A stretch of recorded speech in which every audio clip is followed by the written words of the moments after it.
Welcome to Ulster Tatler Interiors Meets the Experts. My name is Kelly Birch and I am the Deputy Editor of the Ulster Tatler. In this podcast, we talk to experts based in Northern Ireland from various design sectors. Whether your home needs a new kitchen or bathroom or a full interior makeover, our experts will give you the advice you need to make your house a home. Today, we chat to Glen Wright from Wright's Design House. Wright's Design House is an award-winning kitchen design company based just outside Lisburn. Welcome, Glen. So, Glenn, we're just going to talk a little bit about Wright's Design House. I understand the company's been in business for over 50 years. How did it all get started? Yes, that's right, Kelly. It started in 1964. My father started it, so it's a great privilege to be taking the reins up after he retired there a short while ago. But back then, he was 21, and the first workshop was in the loft of his mother's house, actually on the Ravenhill Road. And he used to make little pieces of furniture and different, lower them on a rope down from the top window. Then the business grew and expanded, and he moved to Monterey. He rented a premises, and then after that, he moved to the Windmill Road, where we really started to expand, or my father did. Back then, we were known as B. Wright Joinery Works. We did windows and stairs and that end of things, and then we gradually moved into kitchens. I must say it was great for me as a child, coming home from school and learning the trade off my father.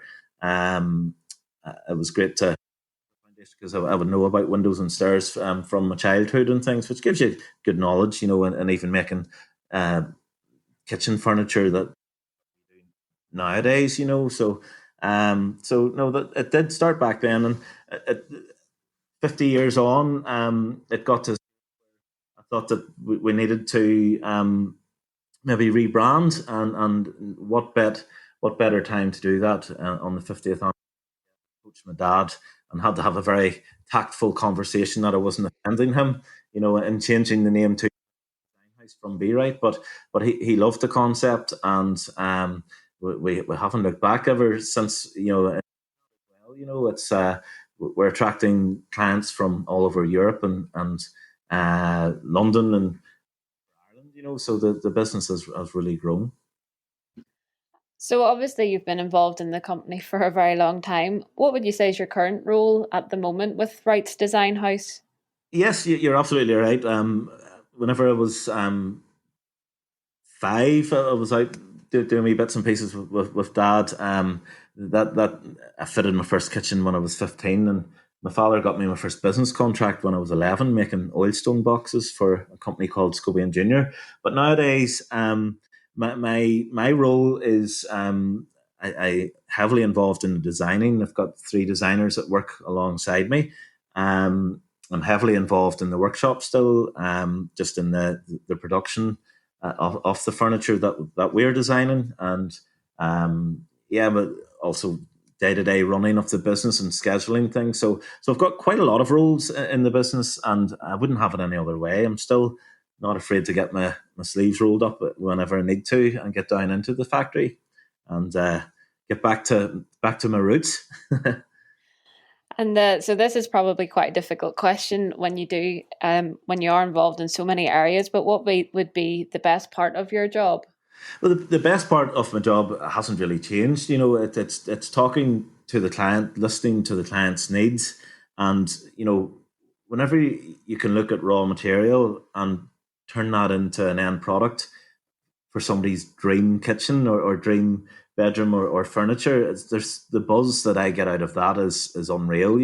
That you've done that yourself. It still doesn't change to this day. For the feeling I get when we go into one of our high end kitchens, and seeing the finished product, to whenever I was making a wee bedside cabinet when I was young, still get the same buzz that you're fulfilling the requirements of your clients and making their life better. And it must be very nice as well to see a finished product after all your hard work as well. Absolutely, and because we've made it ourselves, generally, it's just, there's a lovely sense of accomplishment, and the guys in the factory will even agree that, like, they're so involved that whenever we do photo shoots, they can't wait to see the photo shoots, to see the finished product. We do dry fits of our projects in the factory, so they see it to a certain extent, but to see it in its final resting place or final home, it's lovely that they're interested in doing and seeing that as well. And in your role, who would you say has acted as your biggest inspiration? The biggest inspiration, you can be heavily influenced by different people in the industry, like Mark Wilkinson, Clive Christian, things like that. But my biggest inspiration, to be honest, is my father. He's the one that sparked the interest and taught me my trade. And I'm passing. I've 4 children, of 2 girls and 2 boys, and they're showing great interest. Just a couple of weeks ago, my oldest daughter Susanna, during lockdown, there was acknowledged, and she entered into an under 16 designer award over in a KBB Awards over in London, and she actually was a finalist in that. So that made me very proud that she's continuing on with what she's learning from me as well. And my 2 boys down in the factory at the weekends, or any spare time I have, to teach them the trade as well, and like they can edge kitchens and do brilliant amount of work at all the age they are, of 9 years old as well. So it's lovely to see that possibly a third generation will be coming along. It's nice to see as well that they're like yourself, picking up on it at a very young age. Yeah, that's it. I honestly think, when you're young, like, you're like a wee sponge. You learn and you remember things. It's so much better than possibly when you're that wee bit older. It's becomes second nature to you if you learn it at a young age. So that's what I found, myself anyway. And then Wright's Design House is an award-winning company. I was just wondering if you could tell us a bit about the awards you have won over the years.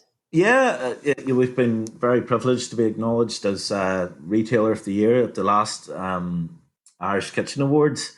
So it's nice to get in the whole of Ireland that we were top retailer. Lovely accolade there. And I myself have picked up a Designer of the Year award in 2017, I think it was 2016 maybe. We've been finalists since 2012 every year.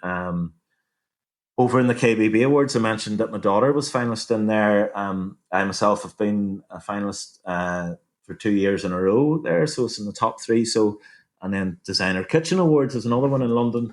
We've been finalists for 2 years in a row there as well. So getting these accolades, and getting acknowledged by industry peers, it does create a lot of confidence for our clients that when you come to Wright's Design House, that you are dealing with an elite kitchen company, or product manufacturer, because there's a lot of competition out there, and just having that wee bit of reassurance that the Wright's Design House is known as one of the best companies in the UK. It's a great honour. My father, he got a lifetime achievement award as well, which was very emotional night for us all. That he got acknowledged as well. So no, it's we've done very well in the awards, and it's it's lovely to accept these accolades now. And then obviously, with a few awards to your name, you're situated in Lisburn, but I was just wondering then, has your name spread further than Northern Ireland, and would you travel much with your job? Absolutely. The world's a small place, so, now, more so than ever. Northern Ireland is our base, as you say, Lisburn at the Temple roundabout there, but we're all over Ireland. We're all over mainland. Like, we're involved in projects in Sandbanks, which is lovely. We're in London. Last year we were in Andorra, doing kitchens, and we've done 2 in Spain as well. So we're all over Europe. It's not. I love that as well.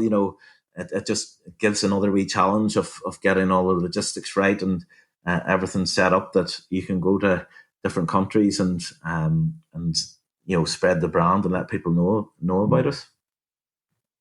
It sounds like you have a very rich portfolio of projects. Tell us a wee bit about your favourite project that you've worked on. Yeah, well, again, like there's many different projects, and it's hard to pinpoint one. There was a project that we did do out in Andorra of late, and the settings in the background was lovely, and being involved in that.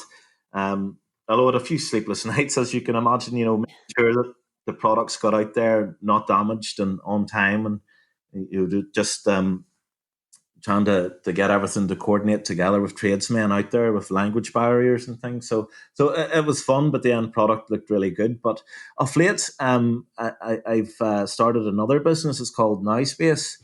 It's bespoke garage fit outs. So if you're into your DIY, if you're into your golf, or if you're into your gym, your home gym, we theme your garage to suit that. And during recent times that we've been in, where gyms have been closed, we've been inundated with inquiries about that, which has been new for me. So we're building gym gear, weight racks, and that end of things, and it's a wee bit different than what the interiors of houses entail. So that's been refreshing and quite interesting to work on also. And what was your inspiration behind setting up Now Space?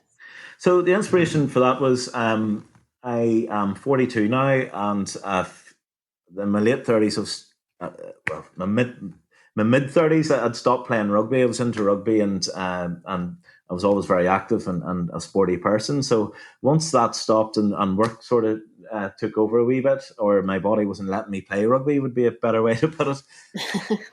I noticed I was putting on a few pounds, so I was involved with clients in Belfast, and Daryl, the husband, was a personal trainer, or is a personal trainer. So as part of the deal, we negotiated, and he said, right, we'll give you 10 free training sessions. So he came out to my house and into my garage, and I started at a few weights sitting about, but there was lawnmowers, and having four kids, as you can imagine, there's bikes and toys and everything lying everywhere. And I had to apologize. I said, Darrell, listen, sorry about the state of this place, but we'll have to just work with what we has. And his answer to me was, Glenn, don't worry about it, because most people's garages are the same. And as soon as he said that, I sort of thought, right, okay, well, what I'm thinking of doing here is I'm going to build a rig, for to put my weights on, and so we can do our bench press and different things. He goes, yeah, that's a good idea. We'll do that. And then I said, well, I'll probably do a wee bit of storage in for the bikes and hide that behind for the mirrors and things. And then I can do my wee DIY place, and behind I'll hide that. And it just started off, and he goes, Ben, there's so many of my clients would be really interested in this, and have their garages looking really good. So it sort of developed from me having a personal trainer, my personal trainer telling me how many houses and clients that he's in, where what I'm doing in mine, would be great for them, so developed from that. So it's not just gyms, we're into doing golf, and we've got golf lockers, we've putting greens, inside your garage. We've got valeting bays for car enthusiasts.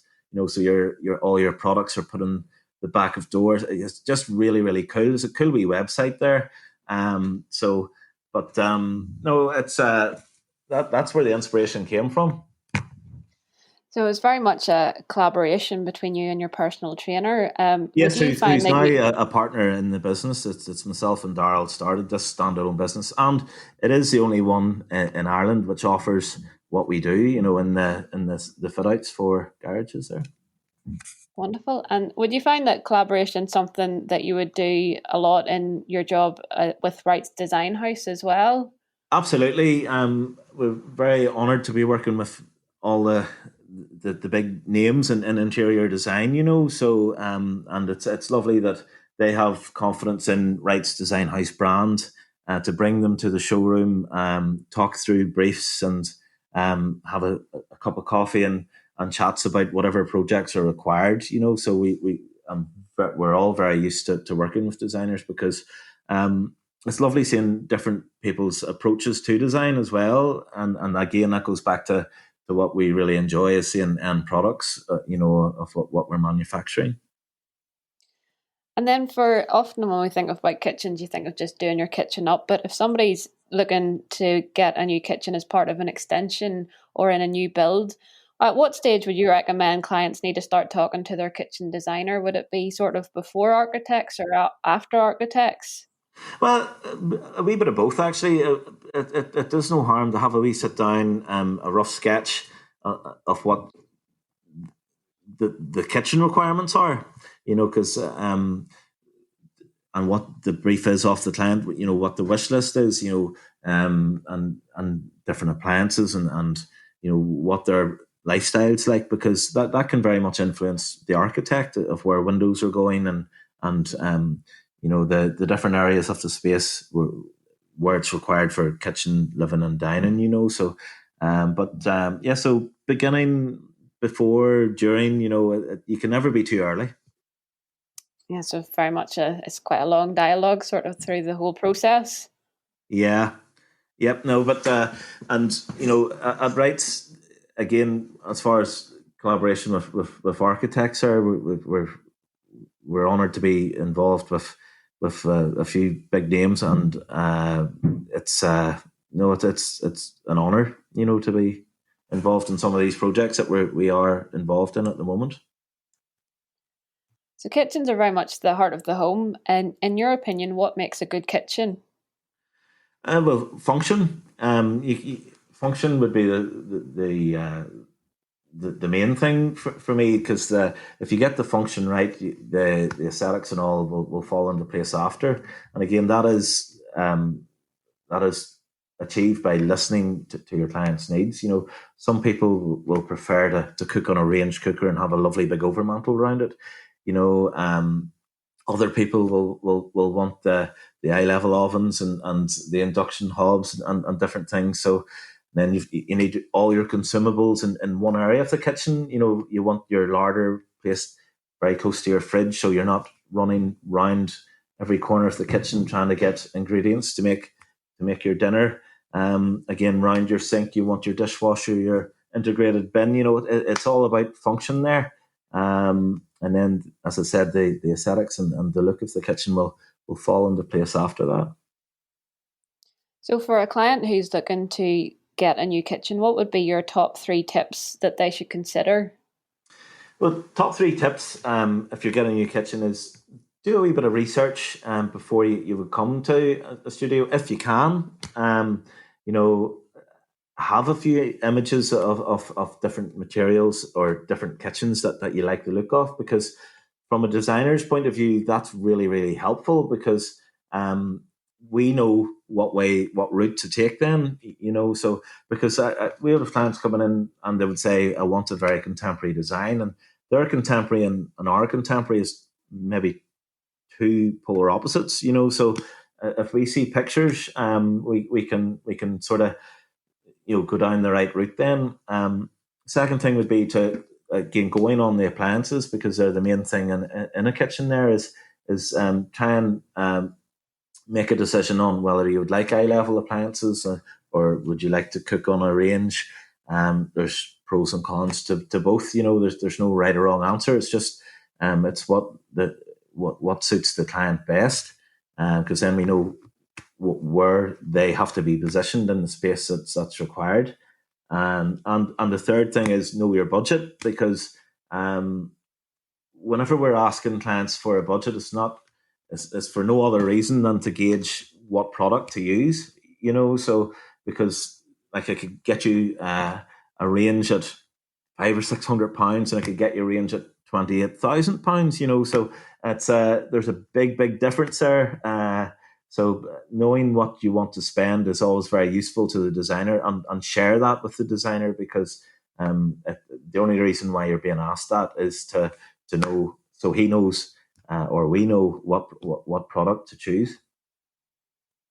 And what would you say are the latest trends in kitchen design at the minute? And latest trends at the moment, it's pretty cool. Like I would I would pride myself in going to Europe and to Italy and Germany, just because they tend to be maybe 2 or 3 years ahead of the UK. So at the last my last exhibition there, it was all handless is coming through there, which is very contemporary. It's very sleek. but it's starting to be combined with the shaker style cabinet. So you're starting to see the classic sort of timeless hand painted finish being combined with the handless contemporary. So it's really cool to see that. And then there's different textures being used now.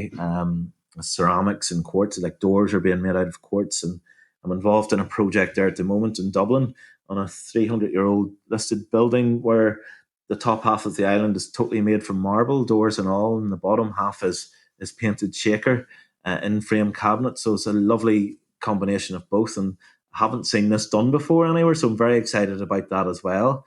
So watch the Ulster Tatler for that one. Definitely, I think there could be a house feature in there. Indeed, yes, indeed. I know you talked a little bit about appliances making up a large chunk of the kitchen. Are there any new advances in technology that you think our listeners would like to hear about in regards to their kitchens? Yeah, well, advances even in appliances.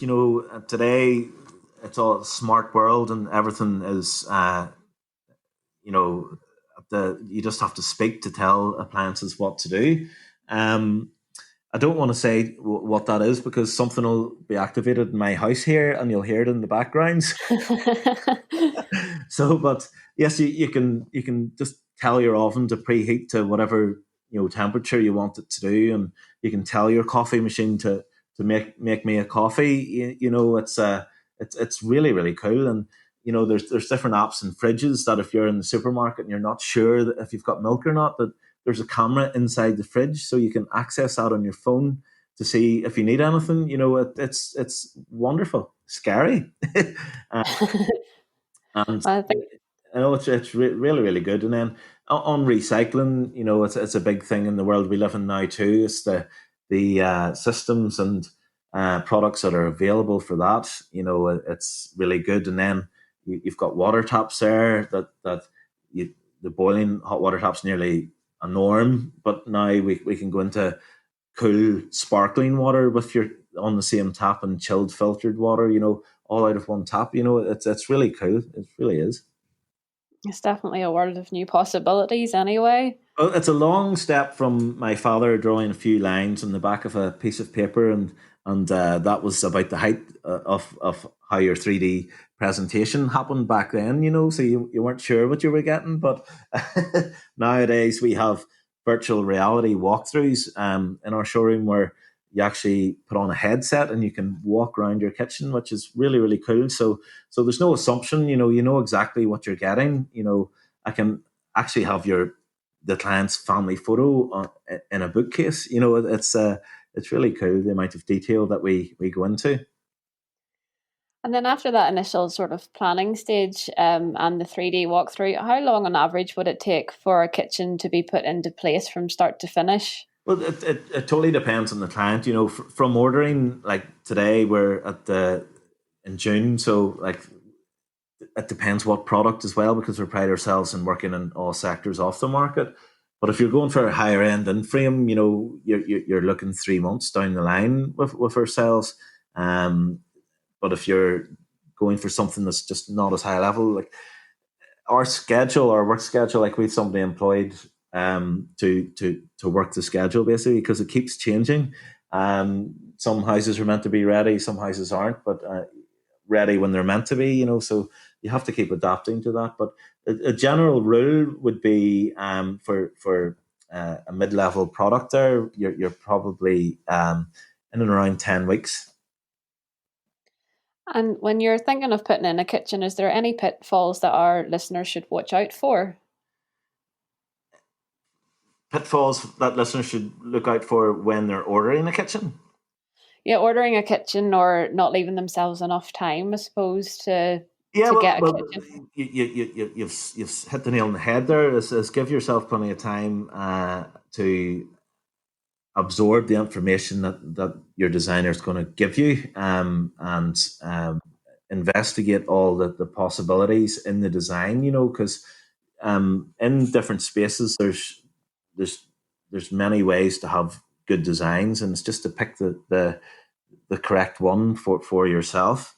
And also understand the materials that you're interested in as well, and how things are put together. Don't be afraid to ask questions, because even cabinet doors, there's many different ways that a cabinet door can be fitted onto a cabinet. So it's just understanding just all products is key there also. And then with Wright's Design House and also Now Space, you sound like a very busy man. What do you like to do when you get some spare time? Well, I am very busy with the two businesses. In my spare time, I like to work out in the lovely gym that I have. When I get time to do that after having four kids, so um, if I'm not playing football with the boys in the garden, we're doing family things just with the kids, which is great crack too. But for any hobbies that I have myself. We've been working out, and I've actually signed up for the Perennials, which is over 40 rugby team. So I might be making a wee comeback there whenever I'm able to run the length of myself again. We'll call it the comeback tour then. That's it. Yes, indeed. I'll be on the British Lions very soon. Yep. I'll have to definitely keep an eye out for you. I wouldn't waste too much time. I don't think it's. Finally, Glenn, if people want to find out a bit more about the companies, how's the best way to contact you? Well, the best thing to do is get on the websites. And on the websites, there's email addresses that will be responded to very quickly.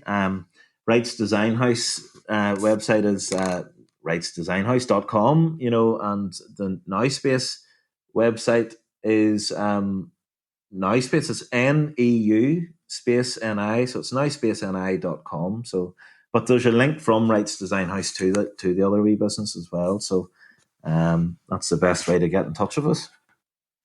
That's great, Glenn. Well, many thanks for taking the time to share your knowledge with our listeners. That's it from me, Kelly Birch. I hope you enjoyed our podcast and tune in again for more expert advice from our experts.